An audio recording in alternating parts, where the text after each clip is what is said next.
ஹாய்ங்க. இன்னைக்கு நம்ம சாதம், சப்பாத்தி, பூரி, இட்லி, தோசை எல்லாத்துக்குமே சூட் ஆகுற மாரி சூப்பரான ஒரு நிலக்கடலை கிரேவி தாங்க செஞ்சுருக்கோம். நம்ம வீட்ல காயெல்லாம் எதுவும் இல்ல அப்படிங்கிற டைம்ல கூட நீங்க இந்த நிலக்கடலை கிரேவி செஞ்சீங்கன்னா நல்லாயிருக்கும். எல்லா ஐட்டத்துக்குமே ரொம்பவே சூப்பரா சூட்டபுளா இருக்குங்க.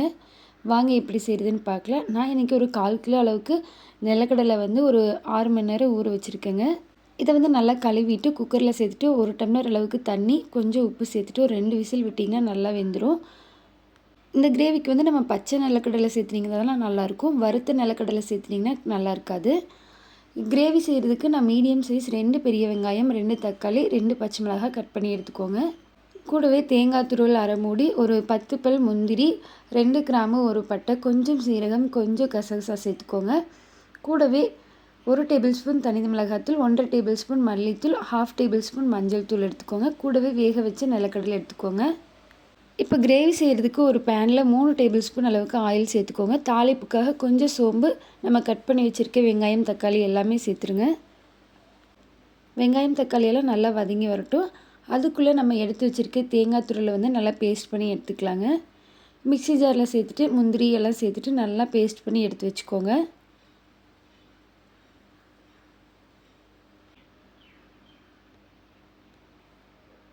இப்போ வெங்காயம், தக்காளி எல்லாம் நல்லா வெந்து வந்ததுக்கப்புறம் நம்ம எடுத்து வச்சுருக்க மசாலா சேர்த்துட்டு நல்லா கலந்து விட்டுருங்க.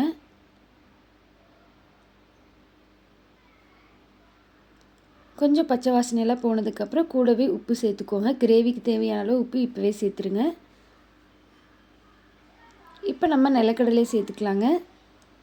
மசாலாலாம் நல்லா மிக்ஸ் ஆகிறதுக்கு ஃபர்ஸ்ட் நல்லா மிக்ஸ் பண்ணிக்கோங்க.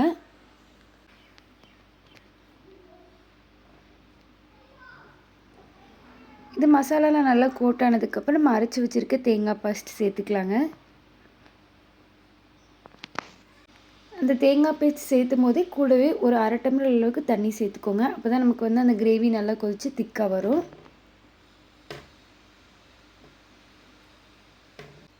நல்லா கலந்து விட்டு ஒரு 5 நிமிஷம் போல் நல்லா கொதிக்க விட்டுருங்க. கிரேவி செய்கிறதுக்கு ரொம்ப சீக்கிரமாக செஞ்சிடலாங்க. அதே டைம் நம்ம சப்பாத்தி, பூரிக்கெல்லாம் ஒரே மாதிரி குருமா செய்கிறதுக்கு இந்த மாதிரி ஒரு டைம் ட்ரை பண்ணி பாருங்கள். ரொம்பவே சூப்பராக இருக்கும். அதுவும் நம்ம வீட்டில் எல்லாருக்குமே நிலக்கடலைலாம் ரொம்பவே பிடிக்கும். அதில் ஒரு கிரேவி செஞ்சிங்கன்னா எல்லோரும் விரும்பி சாப்பிடுவாங்க. இப்போ ஒரு 5 நிமிஷம் கழித்து பார்த்திங்கன்னா நமக்கு வந்து கொஞ்சம் கிரேவி நல்லா திக்காயிருச்சு. ரொம்பவும் திக்காக எடுத்துடாதீங்க, நல்லா இருக்காது. இந்தளவுக்கு நல்லா திக்கானதுக்கப்புறம் நம்ம போதுங்க. இப்போ கடைசியாக கொஞ்சம் கருவேப்பிலை சேர்த்துட்டு நல்லா மிக்ஸ் பண்ணிக்கோங்க. அவ்வளோதாங்க, சூப்பரான நிலக்கடலை கிரேவி ரெடி ஆயிடுச்சு. நம்ம கடைசியாக சேர்த்துற அந்த கருவேப்பிலை வந்து நமக்கு நல்ல ஃப்ளேவர் கொடுக்குங்க. தேவைப்பட்டால் நீங்கள் மல்லி இலை கூட சேர்த்துக்கலாம்.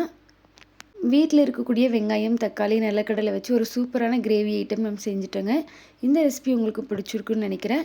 உங்களுக்கு இந்த ரெசிபி பிடிச்சிருந்தா நம்ம சேனலை சப்ஸ்கிரைப் பண்ணி வச்சுக்கோங்க. இந்த கிரேவி வந்து ஆப்பத்துக்கெல்லாம் வச்சு சாப்பிட்டிங்கன்னா ரொம்பவே சூப்பராக இருக்குங்க. நாங்கள் இன்றைக்கி சாதத்துக்கு தான் வச்சு சாப்பிட்டேங்க. ரொம்பவே சூப்பராக இருந்தது. உங்களுக்கு தேவைப்பட்டால் ஒரு அப்பளம் பொரித்து சாப்பிட்டு பாருங்கள். ரொம்பவே சூப்பராக இருக்கும்.